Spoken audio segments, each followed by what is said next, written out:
إن الله وملائكته يصلون على النبي بسم اللہ الرحمن الرحیم۔ ناظرین، آج پارہ نمبر 27 کا خلاصہ پیش خدمت ہے۔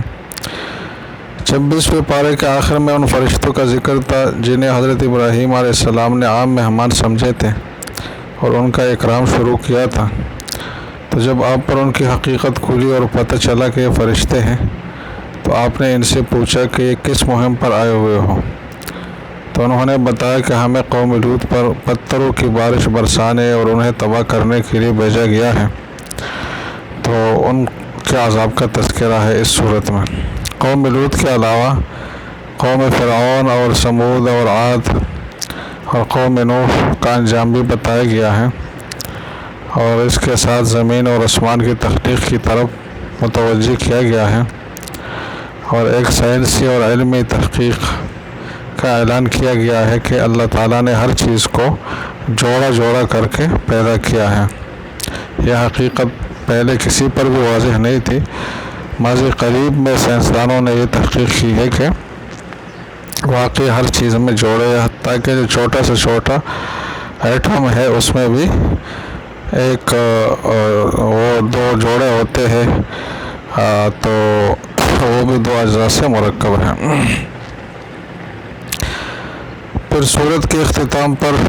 انسانوں اور جنات کی تخلیق کا مقصد بتایا گیا ہے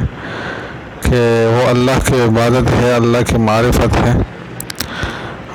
یہ مقصد اگر کسی انسان سے، کسی جن کی زندگی سے حاصل نہیں ہو رہا تو وہ بے مقصد زندگی گزار رہا ہے، اگرچہ وہ جتنی بھی ترقی کرے۔ پھر آگے سورہ طور ہے۔ سورہ طور میں 5 چیزوں کا قسم کھا کر یہ بات کہی گئی ہے کہ ان عذاب ربک لواقع، کہ بے شک تیرے رب کا عذاب جو ہے وہ واقع ہو کر رہے گا، اسے کوئی بھی ٹال نہیں سکتا۔ اب یہ جو جملہ ہے ان عذاب ربک لواقع، یہ ہم سنتے ہیں، اس کا ترجمہ بھی سنتے ہیں، لیکن اس کا اتنا اثر ہمارے اوپر نہیں ہوتا اور اس کی اتنی قوت ہمارے دل میں محسوس نہیں ہوتی، اس لیے کہ ایک تو ایمان کی کمزوری ہے، دوسری بات یہ ہے کہ ہم اہل زبان نہیں ہیں، اور عربی زبان کے حوالے سے اس جملے میں اتنی طاقت ہے۔ ایک روایت میں آتا ہے، حضرت جبیر بن مطعم رضی اللہ تعالیٰ عنہ کے حوالے سے یہ واقعہ ہے کہ وہ زمانے کفر میں ایک بار جو ہے نا وہ بدر کے قیدیوں کے سلسلے میں بات چیت کے لیے مدینہ منورہ آئے۔ تو وہ جب پہنچے تو رسول اللہ صلی اللہ علیہ وسلم مغرب کی نماز پڑھا رہے تھے اور اس میں سورہ طور کی تلاوت فرما رہے تھے، تو آپ نے یہ آیت پڑھی ان عذاب ربک لواقع، کہ بے شک تیرا رب کا عذاب واقع ہو کر رہے گا۔ تو حضرت جبیر جو اس وقت مسلمان بھی نہیں تھے، وہ کہہ رہے تھے کہ جب میں نے یہ سنا تو مجھے یوں لگا کہ میرا دل جو ہے پھٹ جائے گا، اور بہت سخت میرے اوپر اثر ہوا کہ مجھے ہارٹ اٹیک کہیں نہ ہو جائے۔ تو اور اسی وجہ سے میں نے پھر اسلام بھی قبول کر لیا، کہ ایسے عذاب کے ڈر کی وجہ سے۔ پھر آپ نے جب آگے آیت تلاوت فرمائی کہ ام خلقوا من غیر شیء ام هم الخالقون، جس کا ترجمہ یہ ہے کہ یہ جو کفار ہے یہ کسی کے پیدا کیے بغیر ہی پیدا ہو گئے ہیں، یا انہوں نے خود ہی اپنے آپ کو پیدا کر لیا ہے؟ کیا انہوں نے آسمان اور زمینوں کو پیدا کیا ہے؟ نہیں، بلکہ یہ یقین ہی نہیں رکھتے۔ تو فرماتے ہیں حضرت جبیر بن مطعم کہ یہ آیت سن کر مجھے خیال ہوا کہ میرا جو ہے نا وہ ہوش و حواس اڑ جائیں گے، اتنے محیر العقول اس میں انداز استدلال تھا۔ اس طرح حضرت عمر کے بارے میں آتا ہے کہ ایک رات جو ہے وہ مدینہ کی گلی کوچوں میں گزر رہے تھے، تو ایک مسلمان گھر کے پاس ان کا گزر ہوا، تو اس میں سورہ طور کی آیت تلاوت ہو رہی تھی، اور حضرت عمر نے بھی جب ان 5 قسموں کے بعد جو ہے نا یہ جملہ سنا کہ ان عذاب ربک لواقع، تو آپ اپنے سواری سے اترے اور کافی دیر تک ایک دیوار کے ساتھ جو ہے ٹیک لگا کر بیٹھے رہے، اور 1 مہینہ تک پھر آپ گھر میں رہے، لوگ آپ کی عیادت کے لیے آتے تھے، مگر ان کو بیماری کا سبب معلوم نہیں ہو رہا تھا۔ تو یہ تاثیر قرآن کے واقعات تھے جو صحابہ، تابعین اور سلف پر ہوتے تھے۔ اور آج بھی جب ہم اچھے متقی قاری، خصوصاً عرب قاریوں کے بعض کی تلاوت سنتے ہیں تو ان پر چونکہ وہ معانی کو سمجھتے بھی ہے، سوچتے بھی ہے، تدبر کے ساتھ تلاوت کرتے ہیں، تو فوری طور پر بلا تکلف جو ہے وہ اثر ہو جاتا۔ تو اس صورت میں یہ ہے۔ پھر یہ ہے کہ آگے متقین کا جو دائمی مسکن ہے جنت، اس کا تذکرہ ہے کہ وہاں انہیں حور غلمان اور لذیذ پھل اور گوشت اور لبالب جام یہ نعمتیں مہیا ہوں گی، اور آپس میں بات چیت کرتے ہوئے کہیں گے کہ انا کنا فی اہلنا مشفقین، کہ ہم پہلے اپنے گھر والوں کے درمیان ڈرا کرتے تھے اور اللہ کا ڈر ہمیں ہر وقت لاحق رہتا تھا، تو اللہ نے ہمارے اوپر احسان کیا اور ہمیں جہنم کے تیز گرم ہواؤں کے عذاب سے بچایا۔ پھر اگلی آیات میں رسول اللہ صلی اللہ علیہ وسلم کے دعوت کے بارے میں مشرکین کا موقف پیش کیا گیا ہے کہ وہ آپ کے ساتھ استہزاء کرتے ہیں اور آپ کو کاہن اور مجنون قرار دیتے ہیں۔ تو اللہ نے نبی صلی اللہ علیہ وسلم کو حکم دیا کہ آپ اپنا جو دعوت اور تذکیر کا اور واعظ دلانے کا سلسلہ ہے جاری رکھیں، یہ ان الزامات سے اور ان باتوں سے آپ کا کچھ نہیں بگاڑ سکتے، یہ پروپیگنڈے آپ کے خلاف کچھ بھی نہیں کر سکتے۔ اور پھر سورت کے اختتام پر مشرکین کے باقی باطل خیالات کی تردید بھی کی گئی ہے۔ سورہ نجم شروع ہوتی آگے اس سورت کے جو اہم مضامین ہیں اس میں ایک یہ ہے کہ اس سورت کی ابتدا میں اللہ تعالیٰ نے گرتے ہوئے ستارے کی قسم کھا کر رسول اللہ صلی اللہ علیہ وسلم کی صداقت بیان کی ہے اور آپ کے معجزہ معراج کا ذکر ہے۔ گرتے ہوئے ستارے سے مطلب ایسے ستارے ہیں جو آسمان میں ایک جگہ سے دوسری جگہ پھینکے جاتے ہیں اللہ کی قدرت سے اور اللہ کی طرف سے۔ تو یہ بھی بہت بڑی چیز ہے، اس لیے اللہ نے اس کی قسم کھا کر یعنی اس کو گواہ بنا کر یہ حقیقت واضح کی ہے کہ جیسے کہ یہ اوپر جو فلکی دنیا ہے، خلائی دنیا ہے، اس میں یہ عجائب اور غرائب ہو رہے ہیں، تو اسی دنیا میں ایک اور عجوبہ بھی سامنے آیا تھا، عجیب ترین واقعہ، اور وہ ہے واقعہ معراج، جس میں رسول اللہ صلی اللہ علیہ وسلم نے بہت سارے عجائب اور غرائب کا مشاہدہ فرمایا، جنت جہنم کا، انبیاء کا، فرشتوں کا، اور حضرت جبرائیل کو بھی اصل صورت میں دیکھا، اور سدرۃ المنتہا اور بہت سارے نشانیاں ان کی زیارت آپ نے کی۔ پھر آگے اس صورت میں مشرکین کی مذمت ہے جو لات اور عزا اور منات جیسے بے جان بتوں کی عبادت کرتے تھے، اتنے طاقتور اور مضبوط لوگ ہو کر بھی ایسے بے جان بتوں کے سامنے پڑے رہتے تھے اور فرشتوں کو اللہ کی بیٹیاں قرار دیتے تھے۔ پھر اس صورت میں قیامت کا تذکرہ ہے جہاں نیک اور برے اعمال کا پورا بدلہ دیا جائے گا، اور متقین کے بارے میں بتاتا ہے، بس صورت بتا رہی ہے کہ متقی وہ لوگ ہیں جو بڑے بڑے گناہوں سے اور بے حیائی کے کاموں سے بچتے ہیں، یہ متقین ہیں۔ اور کفار کے بارے میں بتایا ہے کہ ان کی سرش میں جو ہے یہ اسلام سے اعراض پڑی ہوئی ہے، ہم اسلام کے ہر حکم سے یہ منفی رویہ ہی رکھیں گے۔ پھر آگے یہ صورت بتا رہی ہے کہ ہر شخص انفرادی طور پر اپنے اعمال کا ذمہ دار ہے، کسی کے گناہوں کا بوجھ دوسرے کے اوپر نہیں ڈالا جائے گا۔ اسی طرح جو آدمی خود اپنی تعریف کرتا ہے تو اسے بھی قبول نہیں کیا جائے گا۔ پھر آگے یہ صورت جو ہے اللہ کی قدرت اور وحدانیت کے دلائل کا تذکر کرتی ہے کہ اللہ ہی ہنساتا ہے، اللہ ہی رلاتا ہے، وہی اللہ تعالیٰ مارتا ہے، زندہ کرتا ہے، اسی نے نر اور مادہ کو پیدا کیا ہے اور اسی کے ذمہ دوبارہ بھی پیدا کرنا ہے، وہی مالدار بناتا ہے، سرمایہ دیتا ہے، اور وہی فقیر بناتا ہے، اس نے نافرمان قوموں کو ہلاک کیا ہے۔ تو اللہ کی قدرتوں کا تذکرہ اور تعارف ہے۔ اور سورت کے اختتام پر مشرکین کا جو رویہ تھا اس کا ذکر ہے کہ تم اس کلام سے کیا تعجب کر رہے ہو، ہنس رہے ہو اور روتے نہیں ہو، تو کیا تم کھیل رہے ہو؟ تو یہ کھیلنے کی چیز تو نہیں ہے۔ پھر آگے سورہ قمر ہے، اس میں جو اہم مضامین ہے اس کی کچھ جھلکیاں یہ ہے۔ پہلی آیت میں قیامت کے قریب ہونے کا اور شق قمر جو ایک معجزہ تھا اس کا تذکرہ ہے۔ قیامت کے قریب ہونے کا مطلب یہ ہے کہ رسول اللہ صلی اللہ علیہ وسلم کی نبوت کے بعد کا جو زمانہ ہے یہ اس زمانے میں کم ہے جو اس سے پہلے گزر چکا ہے۔ یعنی قیامت میں جو پورا دوران یا فاصلہ تھا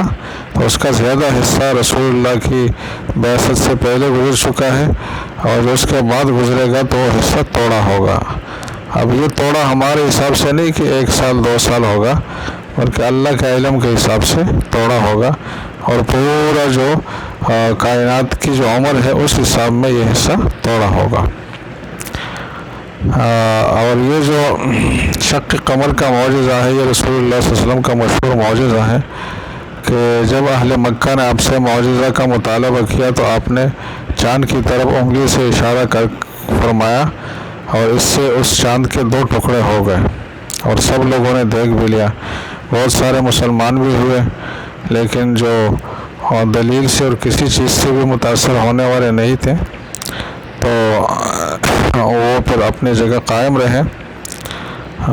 جن کے بارے میں قرآن نے بتایا ہے کہ اگر یہ لوگ کوئی بھی معجزہ دیکھیں گے تو پھر منہ ہی پھیر لیں گے اور کہہ دیں گے کہ یہ پہلے سے چلا آتا ہوا جادو ہے۔ تو اللہ نے اپنے نبی سے فرمایا کہ ان سے آراز کرے اور اس صورتحال کا انتظار کرے کہ جب یہ لوگ قبروں سے اس حال میں کھڑے ہوں گے کہ ان کی آنکھیں جھکی ہوئی ہوں گی اور چہروں پر ذلت کی سیاہی چھائی ہوئی ہوگی، اور پکارنے والے جو فرشتے ہوں گے ان کی طرف دوڑتے ہوئے جائیں گے اور خود کہیں گے کہ یہ دن تو ہمارے لیے بہت سخت ثابت ہوا۔ اس کے بعد یہ صورت جو ہے کفار مکہ کو ڈراتی ہے کہ کہیں تم پر بھی ایسا عذاب نہ آئے جیسے کہ پہلے اقوام پر آیا کرتا تھا، کیونکہ تم نے بھی ان جرائم کا ارتکاب شروع کیا ہے اور کیا ہے جس کا وہ کرتے تھے۔ تو تباہ شدہ اقوام کا ذکر ہے، اور اس کے بعد پھر یہ تذکرہ ہے کہ ہم نے قرآن کو سمجھنے کے لیے اور نصیحت حاصل کرنے کے لیے آسان کیا ہے۔ قرآن کے آسان ہونے کا مطلب یہ ہے کہ اس کو زبان سے پڑھنا، اس کو یاد کرنا اور اس سے نصیحت حاصل کرنا اور اس پر عمل کرنا یہ بہت آسان ہے، اور اس کے آسان ہونے ہی کا نتیجہ ہے کہ ایسے دیہاتی لوگ بھی قرآن کی تلاوت آسانی سے کر لیتے ہیں جو اپنے مادری زبان میں چھوٹا سا کتابچہ بھی نہیں پڑھ سکتے۔ اس طریقے سے چھوٹے چھوٹے معصوم بچے جو ہے وہ اپنے سینوں میں ساری نزاکت اور قواعد کو ملحوظ رکھتے ہوئے قرآن کو یاد کر لیتے ہیں، اور جب صاف دل والے لوگ اسے پڑھتے ہیں اور سنتے ہیں تو ان کی آنکھوں میں آنسو آتے ہیں، ان کے دل پر اثر ہوتا ہے اور عمل کا جذبہ بیدار ہو جاتا ہے۔ البتہ قرآن کے آسان ہونے کا یہ مطلب ہرگز نہیں ہے کہ ہر آدمی جو ہے اس سے مسائل کا اجتہاد اور استنباط بھی کر سکتا ہے، اور جو آیات الاحکام ہے جن میں احکام کا بیان ہے، مسائل کا بیان ہے، تو ان احکام کو بھی سمجھ سکتا ہے اور اس سے مسائل بھی اخذ کر سکتا ہے۔ یہ کام نہیں ہے ہر آدمی کا، کیونکہ اس میں بڑی ساری مشکلات ہیں، اس میں عربیت کے قواعد اور گہرے علم کی بھی ضرورت ہے، اور مزید یہ ہے کہ حدیث سے بھی اچھی طرح واقف ہونا ضروری ہے، اور ساتھ یہ ہے کہ ناسخ اور منسوخ کا جو فیلڈ وہ ہے، مطلب ایک فن ہے باقاعدہ، فن نسخ، تو اس نسخ کے فن سے اور ناسخ اور منسوخ کی تفصیلات سے بھی واقف ہونا یہ بھی ضروری ہے، اور اس کے علاوہ بھی بہت ساری صلاحیتیں چاہیے۔ تو ایسا نہیں ہے کہ ہر آدمی مجتہد ہو سکتا ہے اور ہر آدمی قرآن کے آیات سے جو ہے وہ استنباط اور اجتہاد کر سکتا ہے۔ پھر اس صورت کے اختتام پر اللہ نے فرمایا ہے کہ ہم نے ہر چیز کو ایک خاص انداز کے ساتھ پیدا کیا ہے۔ اب اس کا ہم مشاہدہ کر رہے ہیں کہ اس کائنات میں جو کچھ بھی ہے یہ سب اللہ کے پیدا کردہ ہے، خواہ خیر ہے شر ہے جو بھی ہے، اور سب اللہ کے حکمت کے مطابق پیدا ہوئے ہیں۔ اور مزید یہ ہے کہ اس میں تقدیر کا بھی ذکر ہے آگے، کہ جو کچھ ہو رہا ہے یہ لوح محفوظ میں بھی لکھا گیا ہے، اور جو انسانوں کے اعمال ہے وہ کرامن کاتبین بھی لکھ رہے ہیں۔ تو کسی بھی گناہ کو چھوٹا سمجھ کر اس کا ارتکاب نہیں کرنا چاہیے، اور کسی بھی نیکی کو حقیر سمجھ کر اس کو چھوڑنا نہیں چاہیے، اور تقدیر پر ایمان لانا چاہیے، کیونکہ تقدیر پر ایمان کا مطلب ہے اللہ کے علم اور قدرت پر ایمان، جو عقائد کا حصہ ہے۔ پھر آگے سورہ رحمان ہے، جس کو عروس القرآن کہا جاتا ہے، قرآن کی دلہن ہے یہ، اور زیب و زینت کا ذریعہ ہے۔ اس صورت میں اللہ تعالیٰ نے بار بار اپنی نعمتیں بیان فرمائی ہیں، اور پھر ہر نعمت کے بعد تقریباً یہ جملہ دہرایا گیا ہے کہ فَبِأَيِّ آلَاءِ رَبِّكُمَا تُكَذِّبَانِ، کہ یہ بتاؤ کہ اللہ کی کس کس نعمت کو تم جھٹلا رہے ہو یا جھٹلا سکتے ہو۔ تو ان نعمتوں میں سب سے پہلی نعمت تو قرآن کا اتارا جانا بتایا گیا ہے اس صورت میں، اور یہ کہ بندوں کو اس کی تعلیم اللہ نے دی ہے۔ یقیناً یہ بہت بڑی نعمت ہے، کوئی بھی مادی نعمت اس کا مقابلہ نہیں کر سکتی، کیونکہ ہر نعمت کا کوئی نہ کوئی بدل ہوتا ہے، لیکن قرآن کا بدل کوئی بھی چیز نہیں ہے۔ قرآن کی ایک ایک آیت، ایک ایک حرف جو ہے وہ دنیا اور ما فیہا سے بہتر ہے۔ تو یہ ایک مسلمان کا عقیدہ ہونا چاہیے۔ اور یہ قرآن باقی جو آسمانی کتابیں پہلے گزری ہے ان کے اچھے مضامین جو قرآن نے محفوظ رکھنے تھے اور باقی رکھنے تھے ان کا محافظ ہے، اور باقی جو قرآن نے منسوخ کرنے تھے اور اس امت کے لیے جاری نہیں رکھنے تھے تو اس کا ناسخ بھی ہے۔ اس صورت کے آغاز میں اللہ تعالیٰ نے اپنی صفت الرحمن کا تذکرہ فرمایا ہے۔ اس میں اس طرح اشارہ ہے کہ ساری نعمتیں، خصوصاً جو قرآن کی نعمت ہیں، یہ اللہ کے رحمان ہونے کے آثار اور فیوزات ہیں، کہ رحمان ہونے کی وجہ سے اللہ تعالیٰ نے بندوں پر رحم کھاتے ہوئے یہ قرآن کی نعمت اور باقی نعمتیں عطا فرمائی ہیں۔ اس کے بعد اس صورت میں کائنات کے صفحے پر پھیلی ہوئی بہت ساری نعمتوں کا ذکر ہے۔ سورج اور چاند جو اللہ کے ٹھہرائے ہوئے حساب سے اپنی اپنی منزلوں پر روا دوا ہے،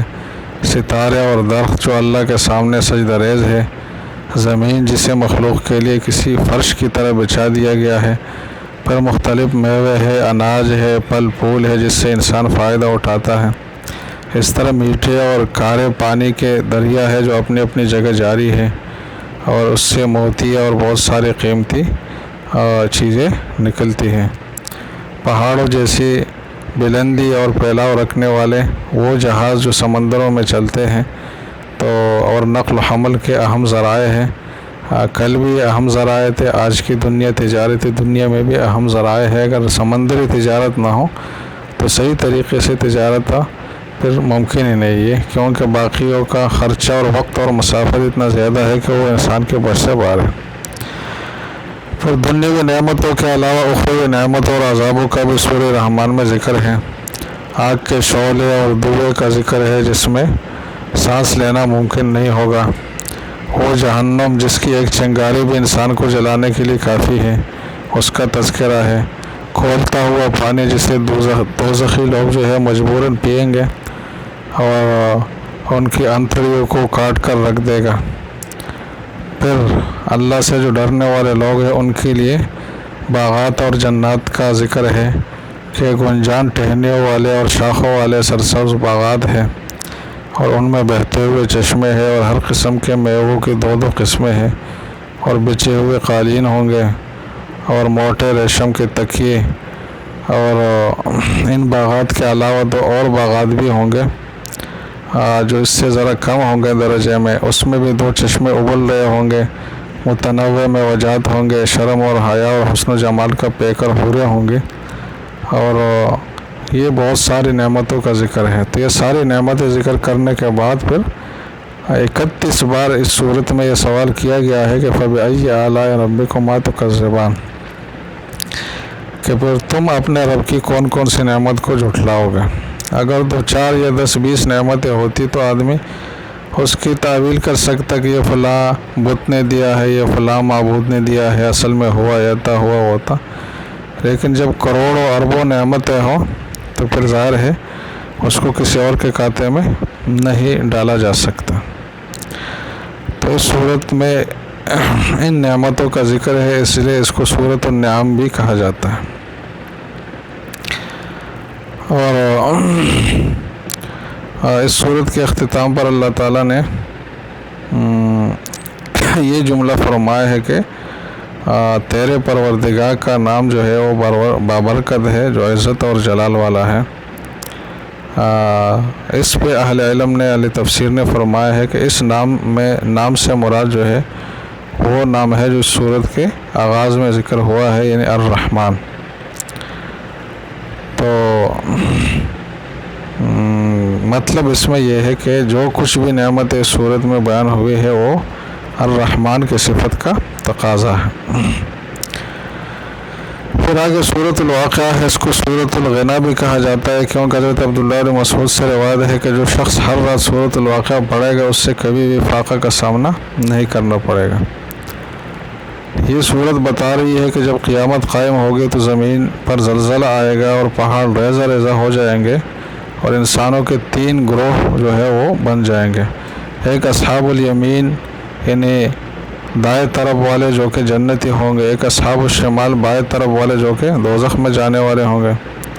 اور ایک سابقون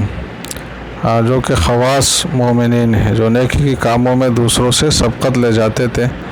تو یہ سب سے اعلیٰ درجے کے لوگ ہوں گے۔ اور ان تینوں لوگوں کے جزا کا اور بدلے کا بھی ذکر ہے۔ اس کے بعد یہ صورت اس میں جو ہے ستاروں کی قسم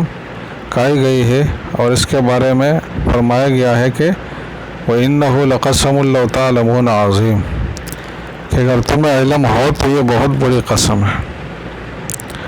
اور اس قسم کے بعد یہ فرمایا ہے کہ بے شک یہ قرآن بہت بڑی عزت والا ہے اور بہت پاکیزہ کتاب ہے، اس کو وہی لوگ جو ہے چھو سکتے ہیں جو کہ پاکیزہ لوگ ہیں، پاک لوگ ہیں، اور یہ رب العالمین کی طرف سے اترا ہوا ہے۔ اب اللہ نے قرآن کی حقانیت بتانے کے لیے ستاروں کی قسم کھائی ہے، اور اس قسم کو بہت بڑی قسم قرار دیا ہے۔ تو یہ اس وجہ سے ہے کہ اس زمانے میں یہ بات واضح تھی نہیں تھی، آج واضح ہو گئی ہے کہ آج سائنسدانوں نے یہ بات تو ظاہر کی ہے، اور یقینی حد تک ظاہر ہوئی ہے کہ یہ جو کائنات ہے یہ کروڑوں ستاروں پر مشتمل ہے، اور جیسے کہ سائنسی اعداد و شمار میں یہ بات آئی ہے کہ اس کائنات میں 500 ملین جو ہے وہ کہکشاں ہے، بڑے بڑے کہکشاں، اور ہر کہکشاں میں پھر 1 لاکھ ملین یا اس سے کم و بیش ستارے ہیں، اور یہ سارے کہکشائیں مسلسل گردش کر رہی ہے، چاند مسلسل گھوم رہا ہے، زمین اپنے محور پر 1000 میل جو ہے فی گھنٹہ کے حساب سے گھوم رہی ہے۔ اس طریقے سے سورج جو ہے وہ 6 لاکھ میل فی گھنٹہ کی رفتار سے گردش کر رہا ہے، اور ستارے جو باقی ہے اس میں کسی کی جو گردش ہے وہ 8 میل فی سیکنڈ ہے، کسی کی 33 میل، کسی کی 84 میل مختلف ہیں۔ تو یہ کتنے تیز ترین مسافت سے اور سرعت حرکت سے یہ دوڑ رہے ہیں اور حرکت کر رہے ہیں۔ تو اگر یہ سارے آپس میں ٹکرا جائے تو ظاہر ہے کہ کتنا بڑا دھماکہ ہوگا۔ تو ان چیزوں کو اپنے اپنے مدار میں جو کنٹرول کیا ہوا ہے اور ایک حساب سے چلاتا ہے تو اللہ ہی کی ذات ہے۔ تو اللہ جو اتنی بڑی چیز کو کنٹرول کر سکتا ہے، تو اس نے جب قرآن نازل کیا ہے تو اس قرآن میں کتنی حکمتیں ہوں گی، کتنے علوم اور معارف ہوں گے۔ تو جیسے کہ ستاروں کا اور کائنات کا اور خلاؤں کا علم وہ بے انتہا ہے، بلکہ اس کے تو کوئی نہ کوئی انتہا ہوگی، لیکن قرآن کا جو علم ہے چونکہ یہ اللہ کا علم کا حصہ ہے تو یہ تو بے انتہا ہے۔ کیونکہ سائنسدانوں نے ابھی تک یہ بات کہی ہے کہ ہم نے 6-7% ہی معلومات کی ہے، باقی جو ہے وہ 96% اور 94% جو ہے وہ تو نامعلوم ہے، ہمیں پتہ ہی نہیں ہے کہ کیا ہے۔ تو اس طرح قرآن کے علوم کے بھی کچھ حصے کا ادراک ہوا ہے، مزید کا جو ہے نا وہ انکشاف جاری ہے۔ پھر آگے سورہ الحدید ہے جس میں لوہا پیدا کرنے کا ذکر ہے، تو اس لیے اس کو سورہ حدید کہا گیا ہے،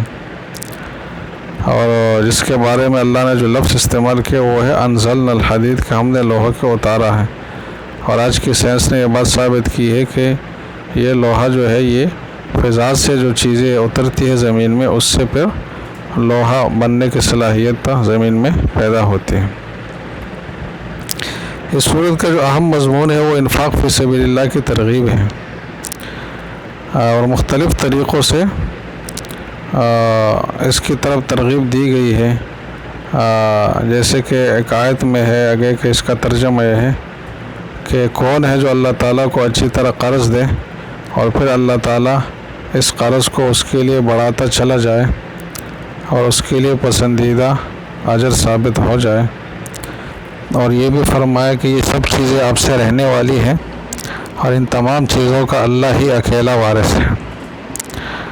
اور